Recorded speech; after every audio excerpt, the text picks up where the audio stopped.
Fala pessoal, eu sou o Pablo, guardião maldito do observatório, e hoje eu vou estar contando para vocês uma história.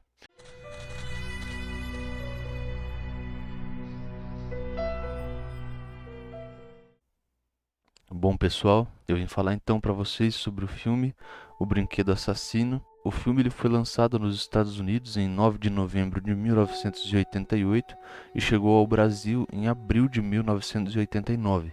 Ele foi considerado por muitos aí o filme mais marcante de uma geração inteira, né? A geração da década de 90, ela não tinha um acesso tão grande à tecnologia, a grandes filmes, a grandes efeitos especiais como nos dias de hoje. Hoje em dia você tem um celular que ele te oferece muito mais coisa do que provavelmente uma criança da década de 90 tenha assistido durante sua infância inteira, entendeu? Então, as pessoas, as crianças, os jovens e até os adultos, eles eram altamente influenciados pelo cinema naquela época. O que fez com que o filme Brinquedo Assassino ele tivesse uma grande repercussão e marcou uma geração inteira. O filme ele intitulava-se Child's Play nos Estados Unidos ou O Brinquedo Assassino aqui no Brasil. Ele foi dirigido por Tom Holland e teve como autor da obra Don Mancini, que foi produtor e roteirista da série Hannibal, que ficou muito famosa também aí durante seu tempo de exibição. O filme do Brinquedo Assassino ele chegou a lucrar mais de 44 milhões de dólares. O sucesso absoluto do filme gerou mais 4 filmes de cinema, além de revistas em quadrinhos e um remake que saiu em 2019. O filme conta a história de um serial killer que se chama Charles Lee Ray. Após ser baleado em um tiroteio com a polícia, invade uma loja de brinquedos e transfere a sua alma para um boneco. O boneco então agora possuindo a alma de Charles, anda, fala e adota o nome de Chuck. Um dos protagonistas, o menino Andy, ganha o brinquedo como presente da sua mãe e a partir disso a vida da sua família e a sua própria acaba se tornando um pesadelo.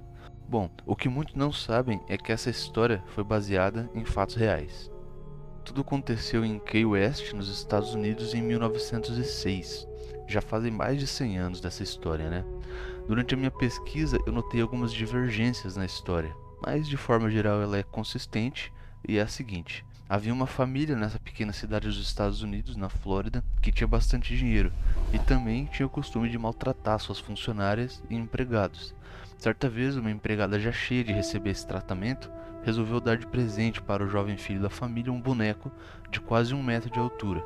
O que a família não sabia era que a empregada tinha conhecimentos em magia negra e havia amaldiçoado o boneco.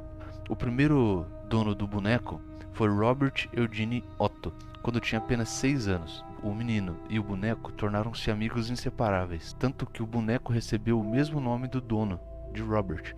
Então o boneco passou a se chamar Robert, e o jovem achou que o nome combinou tanto com o boneco que logo resolveu exigir que a família e amigos parassem de o chamar pelo nome de Robert e atribuiu esse nome somente ao boneco. O menino preferiu ser chamado pelo nome do meio, Eugene, deixando seu primeiro nome de Robert exclusivamente para o boneco, coisa que já deixou seus pais um pouco incomodados com a situação, né?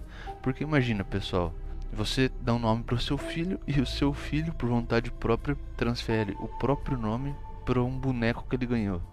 É, no mínimo estranho, né? O boneco utilizava as mesmas roupas de Eugene, mas tinha suas próprias roupas que era de marinheiro. Ele tinha também a pele branca e segurava um leão. Seus pais diziam que o garoto jamais deixava o boneco e que frequentemente os dois conversavam. A princípio, os pais imaginavam que Eugene estava fazendo uma voz diferente, mas não, o garoto afirmava que a voz escutada era do próprio boneco. Os pais também relatavam ouvir risadas, verem vultos que pareciam com um boneco correndo pela casa, e os vizinhos relatavam que viam Robert aparecer de janela em janela em diferentes horários do dia quando a casa estava vazia. Isso é, quando o menino estava na escola e os pais trabalhando. Eugene, com o passar do tempo, fez até seus pais reservarem um local na mesa para Robert. O boneco tomou tanta fama na vizinhança que as crianças atravessavam a rua quando tinham que passar em frente à casa de Robert. Certa vez, os pais ouviram um barulho enorme no quarto de Eugene e saíram correndo para ver o que tinha acontecido. Encontraram o jovem na cama, sozinho, em posição fetal e chorando. Todos os móveis de seu quarto, sendo eles grandes e pesados demais para que uma criança conseguisse mexer neles, estavam todos caídos no chão. Eugene disse exatamente a frase que os pais não queriam ouvir, que tinha sido o Robert que tinha feito o estrago no quarto. Logo Eugene começou a ter pesadelos, ele acordava no meio da noite gritando, seus pais corriam até o quarto para ver como seu filho estava, o que estava acontecendo, e quando chegavam lá, o quarto estava todo bagunçado e Eugene estava encolhido num canto chorando, dizendo que Robert tinha feito aquilo. A mãe de Eugene logo começou a ficar agoniada com a situação e não aguentando mais essas coisas estranhas. O filho estava tendo pesadelo e coisas acontecendo pela casa. Ela pegou o boneco e colocou no sótão. Após um tempo, Robert estava novamente com Eugene. A mãe, não sabendo mais o que fazer, colocou o boneco em um quarto reservado apenas para ele, mas ainda assim os vizinhos continuavam a ver Robert rindo e se movimentando nas janelas da casa quando não tinha ninguém em casa. A mãe inclusive encontrava o quarto que o boneco estava trancado dentro sozinho, todo bagunçado. Risadas e passos no sótão também foram relatados pela família durante a estadia do boneco dentro desse quarto sozinho. Então, muitos anos se passaram, o Jenny cresceu, se casou, o boneco continuou trancado dentro do quarto, até que ele resolveu ir ver como estava o boneco, né? Afinal, ele tinha feito parte da sua infância.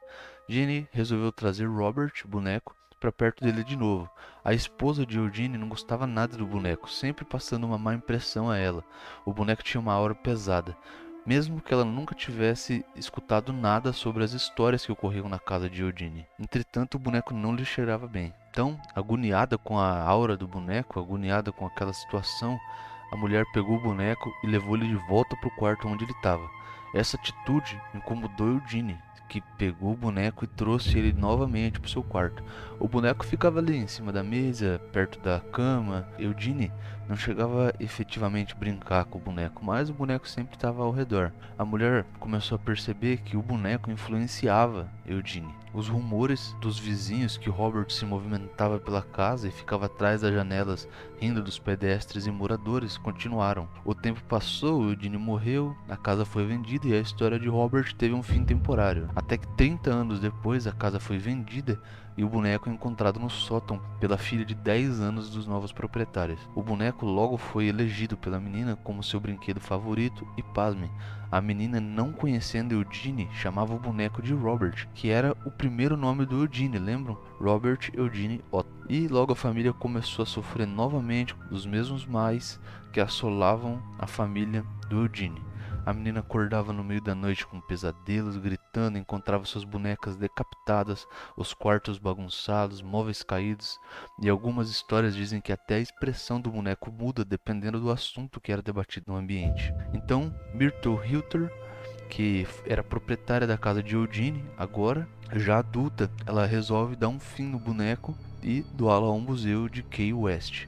O mais interessante é que o atual lar do boneco Robert, o museu, que antigamente era uma galeria de artes, ele foi projetado e idealizado por Eugene, o primeiro dono do boneco. Há quem diga que foi o boneco que influenciou Eugene a criar a galeria, pois o boneco queria estar sempre em companhia com seu verdadeiro dono. De qualquer forma, é possível visitar o boneco Robert nos dias de hoje.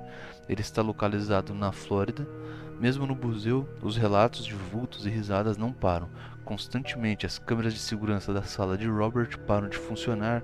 Algumas pessoas dizem que, ao tirar fotos com o boneco, o mesmo não aparece, vultos são vistos e luzes piscam o tempo todo lá. Bom pessoal, esse foi o primeiro vídeo então que eu postei para vocês aí. Por favor, se inscrevam, né, no canal, não custa nada, dê um like se vocês gostaram e comentem aí o que é que vocês acham dessa história. Se tem um pingo de cabimento ou não, se o Eugene estava inventando aquelas coisas e hoje em dia usam o boneco como uma grande jogada de marketing para promover a cidade. E compartilhem com os amigos. Obrigado.